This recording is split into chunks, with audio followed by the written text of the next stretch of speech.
Hemos visto hasta ahora dos conceptos básicos para programación. Uno es el concepto de variables, que es la forma de almacenar valores.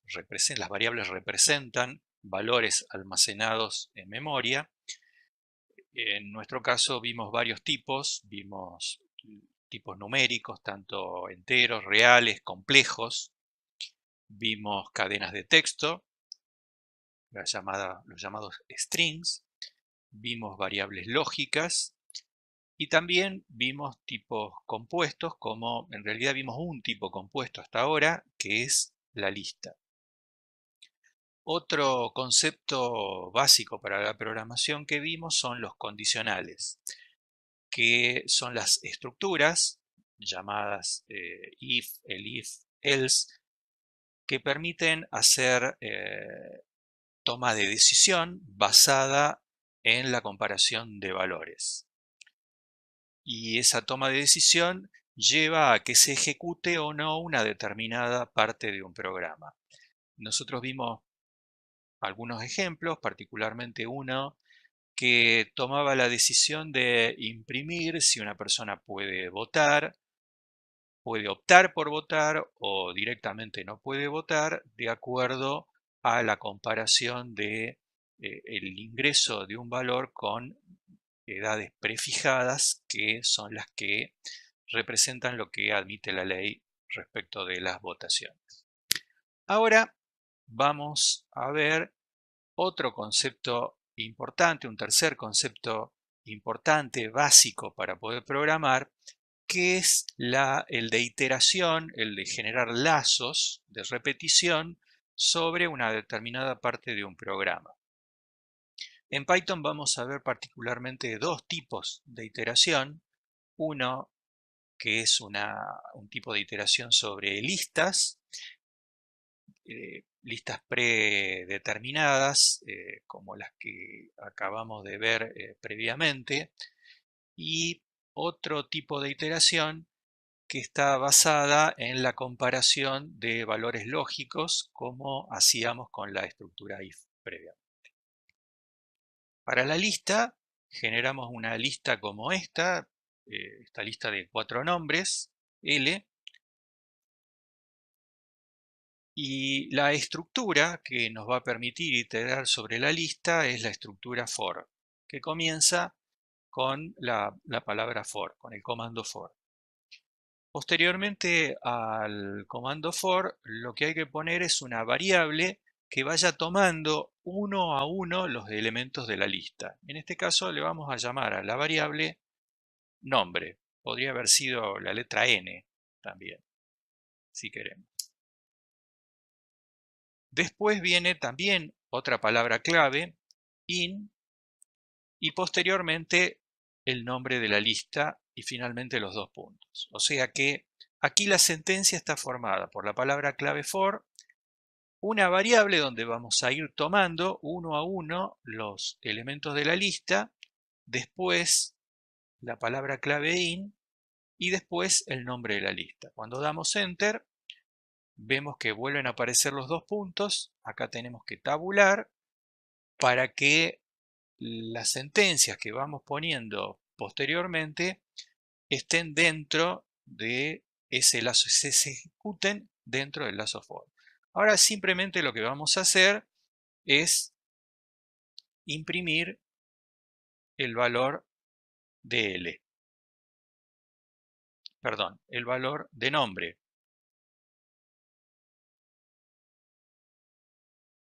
Damos enter y aparecen consecutivamente los elementos de la lista. También podríamos generar la lista durante la ejecución de esta sentencia for. Supongamos que ponemos for i, in, una lista que generamos en este momento con la función range. Escribimos range de 10 hasta 30 con paso de 3. Nuevamente los dos puntos. y veamos cuáles son los valores que van a representar esa lista basada en la función range. Imprimimos y ahí tenemos la secuencia de valores generadas por range. Podemos hacer algo un poco más útil, que es combinar el for, la iteración a lo largo de esta lista generada por el range y, por ejemplo, imprimir solamente los valores que están por encima de 15. O sea, si combinamos esto con si i es mayor que 15, entonces, en ese caso, sí imprimimos el valor de i. Fíjense que tenemos primero una tabulación para el if, para indicar que el if está dentro del for, y después este print también tiene una tabulación respecto del if para indicar que a su vez está dentro del condicional.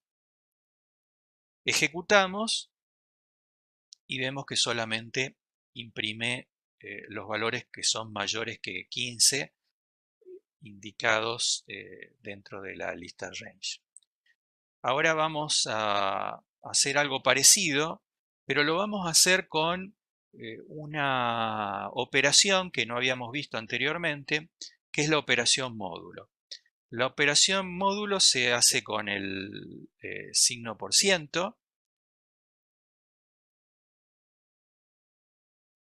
if y módulo, signo por ciento, y ponemos acá 2. ¿Qué hace la operación módulo? La operación módulo nos devuelve 0 si la operación no tiene resto, y si no, nos va a devolver el valor del resto.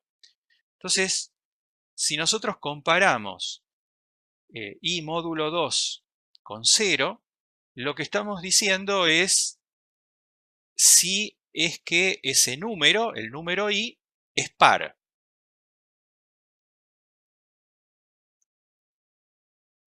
Entonces, en ese caso, imprimimos i. Ejecutamos y vemos que solo nos va a imprimir los elementos pares de la lista. También podemos recorrer una lista a la inversa. Por ejemplo, generamos la lista que comienza con 9 hasta 0 y con el paso menos 1 para ir restando desde el 9. Recuerden que comienza desde el valor indicado y el recorrido va a ir hasta el último valor anterior al indicado acá finalmente, que sería el 0. Ponemos print i, ejecutamos y vemos que va de 9 hasta 1. La otra forma de hacer una iteración es, en vez de iterar sobre una lista, es iterar basado en una condición lógica. En este caso lo que tenemos que hacer es comparar valores. Entonces vamos a empezar introduciendo valores. Supongamos que introducimos una variable m de valor 10, m representando un valor máximo, y una variable i, que la inicializamos con el valor 0. Ahora la sentencia, la palabra comando para poder desarrollar la iteración, en vez del for, es while.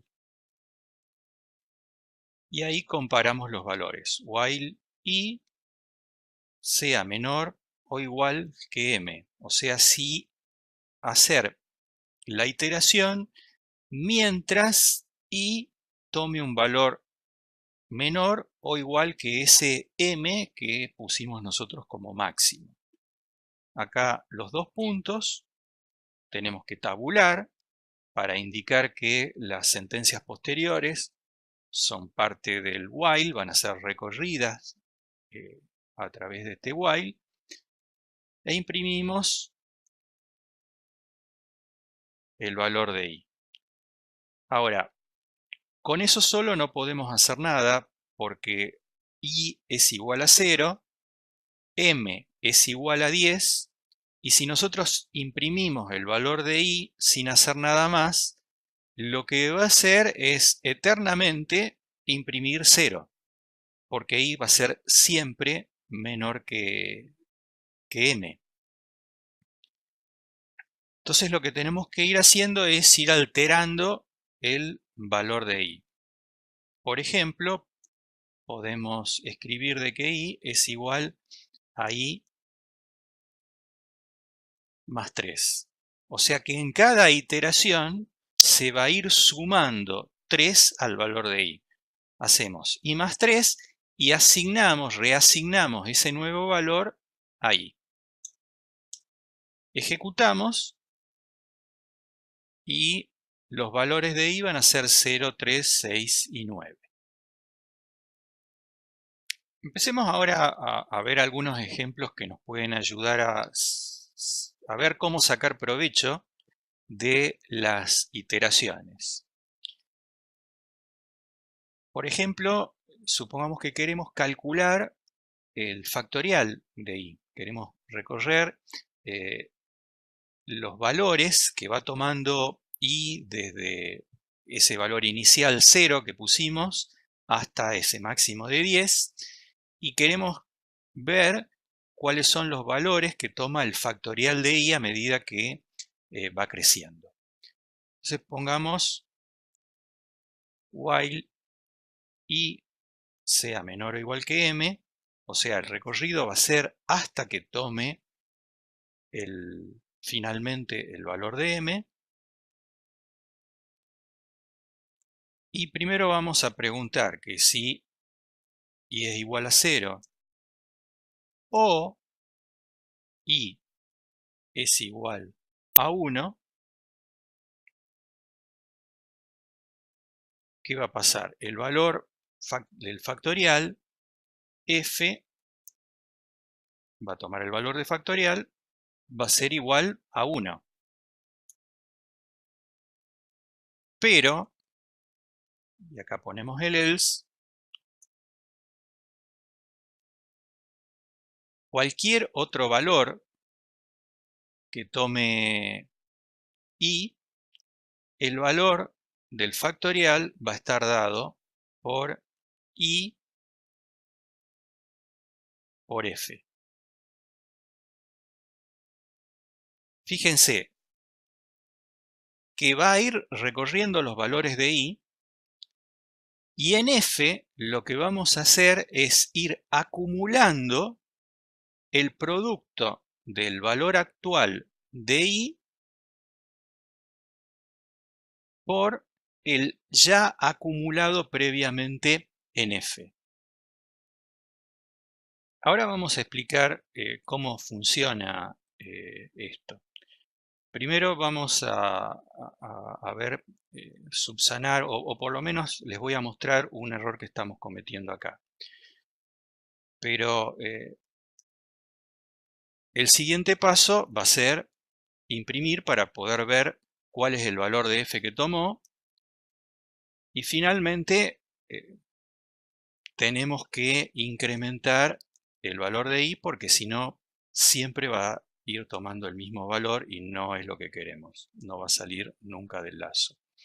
En este caso, como queremos ir viendo cómo va evolucionando el valor del factorial desde el valor 0 hasta el valor de m, que vale 10 en nuestro ejemplo, y va a ir tomando primero el valor de 0, después el valor de 1, incrementado acá, y cuando supere ese valor va a pasar por acá y va a multiplicar i igual a 2 por el valor de f que tenía previamente, que era 1. Por lo tanto, el valor de factorial va a ser 2. Cuando pase por acá, i va a tomar el valor 3, va a pasar por acá nuevamente y va a multiplicar el 3, que es el valor de i actualmente, por el 2 que tenía acumulado el valor de f. Por lo tanto, va a dar el valor, el factorial va a ser 6, el factorial de 3 va a ser 6. En este caso vamos a ver que esto no va a funcionar porque yo me olvidé de volver a poner el valor de i en 0. En el ejemplo anterior, el i terminó con el valor 9.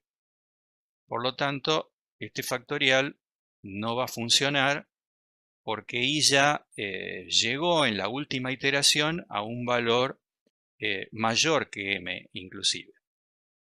Entonces vamos a volver a poner igual a 0 y volvemos a escribir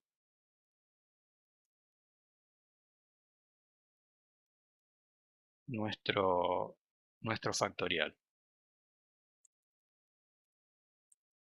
If i es igual a 0 o i es igual a 1, sabemos que el factorial va a ser igual a 1. En los otros casos,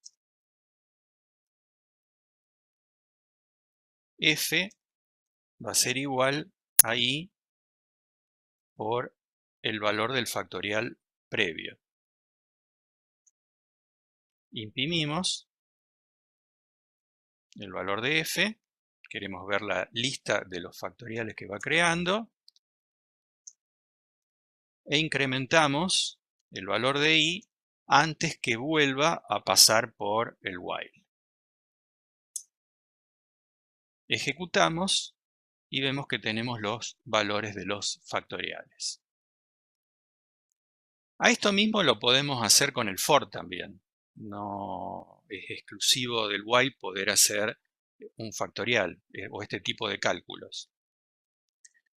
Por ejemplo, for i in, si quieren podemos usar otra variable, for j in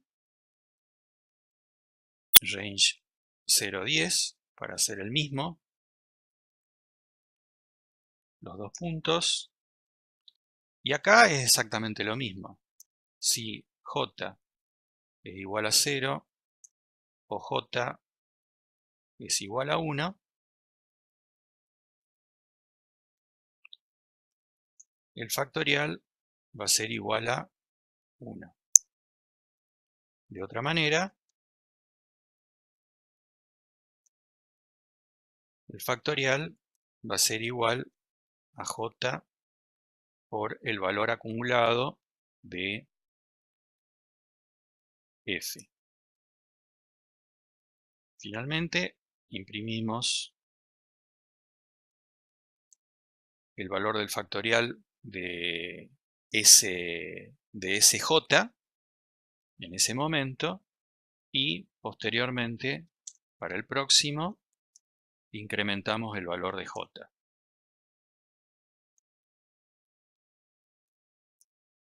Ejecutamos y nos da exactamente lo mismo. Es importante que prestemos atención porque lo vamos a usar en muchos cálculos. Particularmente nos pueden interesar las series numéricas, pero lo vamos a usar en muchos cálculos. A estos conceptos dentro de las iteraciones que son, por un lado, la variable de ejecución o el índice con el que se va ejecutando el lazo, tanto al recorrer una lista como en el caso del while cuando se está controlando una condición lógica, y otra que es la variable una variable con la que acumulamos un determinado valor que lo necesitamos para el cálculo.